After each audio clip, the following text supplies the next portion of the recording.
I don't know if everybody can make it to Challenger, but I do know for a fact anybody can make it to Masters. Today, piggybacking off yesterday's video of tanking, we are going to cover the topic of carrying. You guys don't know, my name is WillieP. I maintain Masters Plus 100% of the time, and on our high elo pushes, every now and then we crack into Grandmasters and Challenger. Carrying is one of those topics that I think is deeply misunderstood in the League of Legends community, especially from my low Masters and Diamond players of the world. They have a completely backwards way of looking at it, and today we're going to go through it, discuss it, give you all the cheat codes you need to know about what carrying is inside League of Legends, how you can abuse it, and how to effectively take games in your own control. As always, if you disagree in any way, just leave a comment saying where you disagree and why. I'd love to improve my videos or challenge my perspective. I read all my comments. If you dislike the video, though, it will hurt me more than it helps you. Just like you, I've got hopes and dreams. I'm trying to grow the streaming channel. Let's jump in. Carrying in League of Legends is actually a really simple thing. All it means is you are the driving force behind your team winning. In other words, the team has decided to make you, or you have made yourself, the win condition. As you might imagine, there are many different forms of carrying out. You've got the split pusher. You've got the mage getting a bunch of flat magic pen and one-shotting people.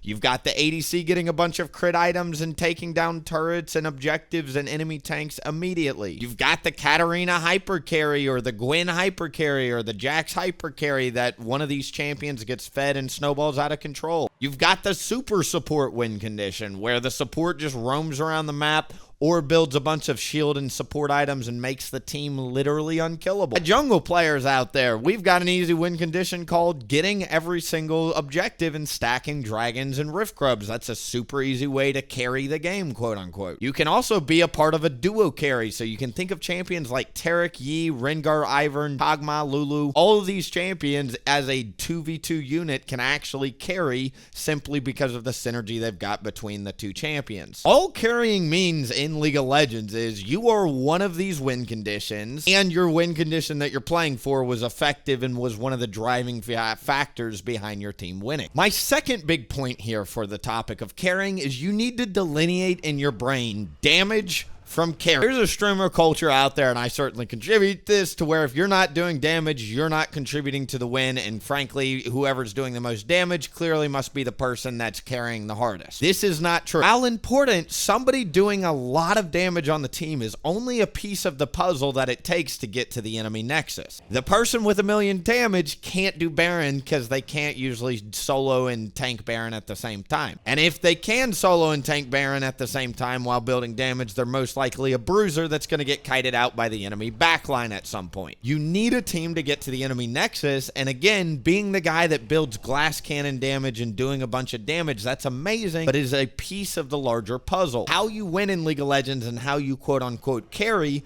is not by being an individual piece, but by solving the larger puzzle of how do we get to the enemy nexus. You can build damage, and building damage is really good when you're ahead because it will give you options to kill the enemy champions very quickly. But against certain team comps, building damage is actually incorrect and will hurt your chances of actually carrying. My third point here on the topic of carrying is experience is everything. If you've ever watched a League of Legends video, most coaches will tell you, and I'm going to reinforce this to you, that your level is literally the most important thing on your ability to carry the game. The higher level you are, the more base resistances you have, the more base damage you have, the lower your cooldowns are usually, and you also get more and more damage on your abilities, or at least with Udyr, your cooldowns get lower. I don't know if that works with other champions. Simply by being 2 levels higher than somebody you're fighting, you will have anywhere from 1,500 to 2,000 gold worth of stats, skill points, and experience advantage over them, regardless of how much gold they have. This is why a lot of the times, if you're a good laner or a jungler and you see your laner or counterpart roaming or ganking or whatever, but you know they're sacrificing too much experience and tempo to do that, you know you'll recover it in a minute or two when you're 2 levels ahead of them for the rest of the game. I'm now going to go through some cheat codes. A lot of people don't know that experience works this way, but again, from the topic of carrying, you're going to want a big brain and know how to exploit these experience loopholes inside League of Legends to give you and your teams the best chance of winning. Number 1, junglers actually have diminishing returns on experience up until minute 20 on lane experience. I think it starts at 70% and then it goes all the way down to normal experience at 20 minutes. Meaning if you're a jungler pre-20 minutes, you should really only be taking minion experience if you're trying to crash the enemy minion wave into the enemy tower. A second cheat code, if you don't know, you can stand in the back of these raptor pits and catch the experience from minion waves dying. You can do this as any laner, but also as junglers. It's a cheat code, but again, pre-20 minutes, you probably don't want to do this because you're going to make your mid laner really, really mad. Number 3, if you have a jungle camp that is a higher level than you, you actually get 20% bonus experience from it as a jungler. There is still comeback experience in League of Legends. It is a misknown or misunderstood topic. Laners don't have it, junglers do. If you are under-leveled compared to your jungle camps, and you can click on any jungle camp in the game and see what level it is in the top left, but if it's a higher level than you, it will actually give you bonus experience. The other strange thing with jungle camps is past level 13, jungle camps stop scaling with level for whatever reason, meaning it is literally worth more for a jungler to either gank past level 13 because it's worth more than an entire jungle clear if they get the kill, or crash in minion waves because minion waves become astronomically worth more than jungle camps at this point in the game. If you are a jungler past level 13, or if you're a laner past level 13, it becomes okay to take jungle camps because they're kind of just worth the gold and tempo, and you're mainly looking for plays and trying to make team fights happen. Again, my junglers past level 13, you do want to keep farming your jungle for the gold, but don't give up on a chance to get a kill because the kill will be worth way more experience. I know that was a bunch of jungle topics, but you got to understand this is all things you can exploit as a laner or a jungler. This is just experience in the game and things you can think about. My fourth point here is talking about itemization as it pertains to carrying. Usually, if you are building straight glass cannon, you are a noob. This is a recipe for disaster. There are way too many people in Diamond and Low Masters that build straight glass cannon. While glass cannon builds are good, oftentimes the best builds are a combination of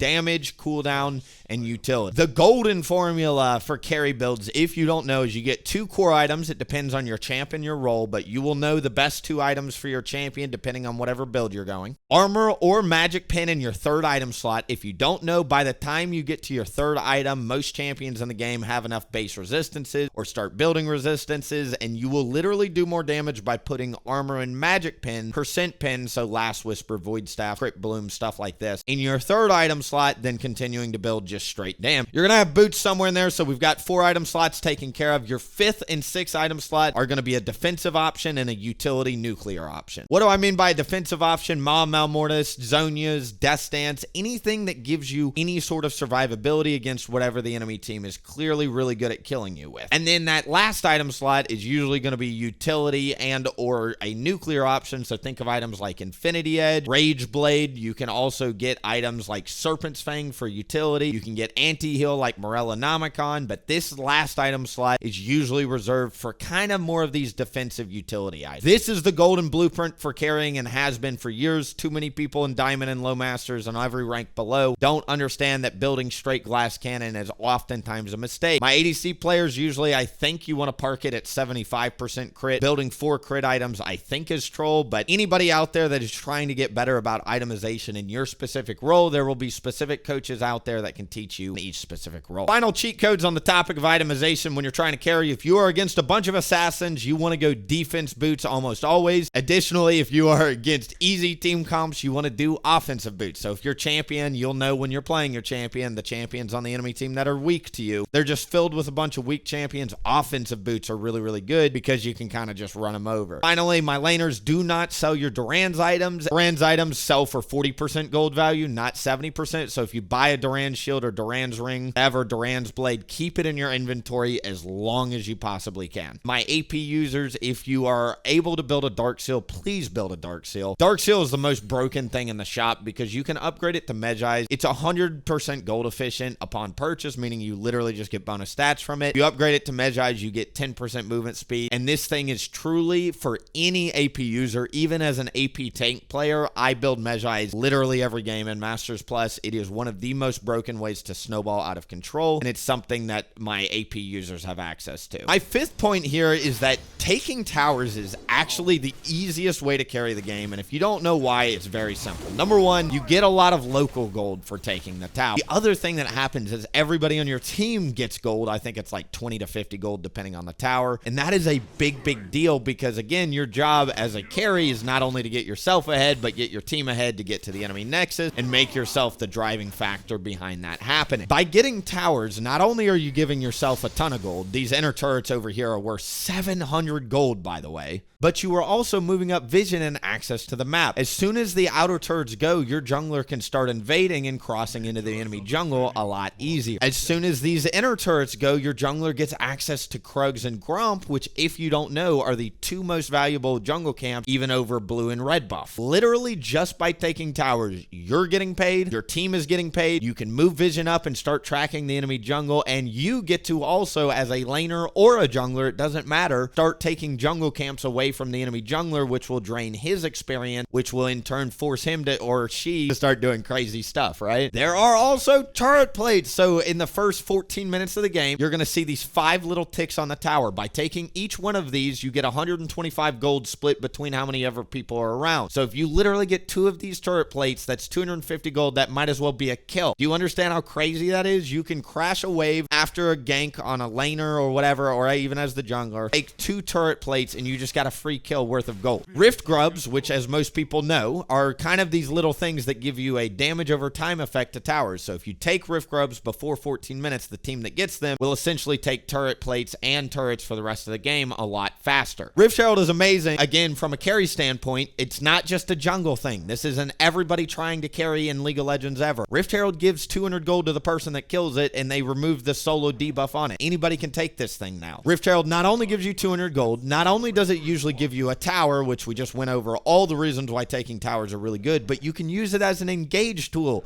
If you don't know Rift Herald, you can summon it, hop in it, and then charge into people, and it is a knock-up, and you are completely invincible while doing it. And we'll get into this in a second. Since you're trying to carry, you're probably going to have a bounty, and you don't want to take damage if you're trying to engage. Each dragon is considered a 20 to 30% accelerant for the winning team, and all dragon souls have a 74% plus chance of winning the game. By trying to carry, again, this is not a jungle thing, this is just a carry thing. By getting dragons, you are literally making up for the stupid teammate factor, because even the worst teams are winning with 74% of the time with these dragon souls. My next point pertains how to bully the enemy team and effectively use your lead as a carry. If you think about it conceptually, you do not want to take even fight if you're the winning team, and here's why. You become team reliant. Your best play is actually taking uneven fights that are in your favor, split pushing, or bullying the enemy team in a 1v1 because you've got a lot of damage and you know you're going to be able to kill them. The first thing you want to do from a carry standpoint is go for uneven fights first. So if you see the enemy team rotating, like let's say the enemy support goes mid and you see them rotating back, regardless of your role, try and kill that support on the rotation back with somebody else near you. That's a 2v1 on a support. It's an uneven fight. You want to look for these scenarios first. The second best thing you can do is get in a lane and just constantly push. It doesn't matter if it's mid, bot, or top. You'll oftentimes see when ADCs win, they'll bring their support mid or top. It's because by constantly split pushing and constantly creating turret pressure, you will force the enemy jungle to come to you. You will constantly cause the enemy team to be taking pressure from champions that are ahead, and you will give them no opening to go back to base and recall and get health in, and the jungle will have to start sacrificing tempo to come deal with your non-stop pressure. I mentioned this with the outer turrets going down, but the next big thing you can do from a carry standpoint is after these outer turrets go down, move vision up. So start putting your yellow trinkets, your blue trinkets, your pink ward in these bushes, these bushes. Another really good one is this bush. You can put it here as well. This bush is really good. But if you put your vision up, this will allow you to track the enemy jungler. And as a laner or a jungler, you can go into the enemy jungle and take these jungle camps, which are worth 100 gold a pop. Think about it. It's not a 100 gold swing. It's a 200 gold swing every time you take a jungle camp, because the enemy jungler's going down 100 that he should have gotten, and you're going up 100. So it is a 200 gold swing every time you see these things, and it is just a super easy way you can impact and snowball the game. The last thing you want to do, finalizing this point, is take an even team fight. So if you can't find any of these scenarios, if you can't start poaching jungle camps, if you can't start bullying the enemy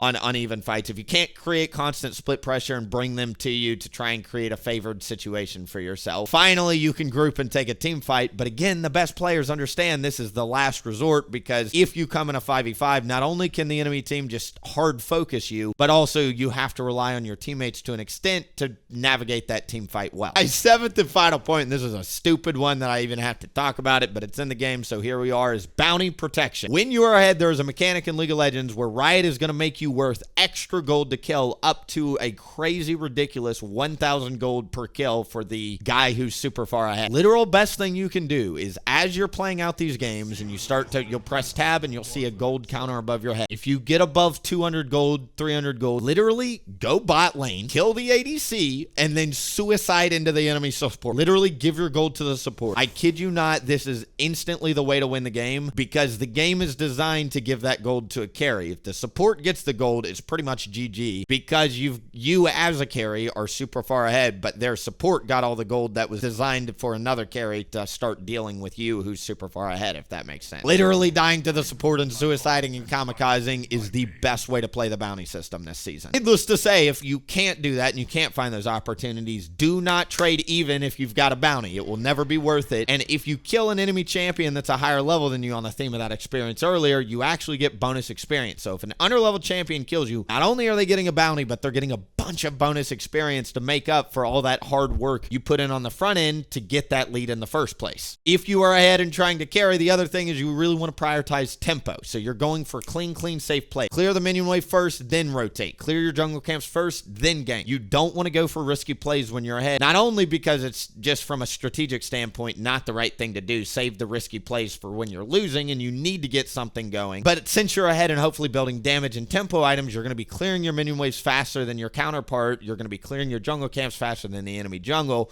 which will allow you to show up to fights faster, richer, with more experience. Finally, you do want to build defensive options if you are a full item ahead. So we know those games where you have just those dream games where you're like 3,000 gold ahead, you press tab, the enemy jungle or the enemy laner is finishing their second item, and you're literally went back to base with 2,500 gold.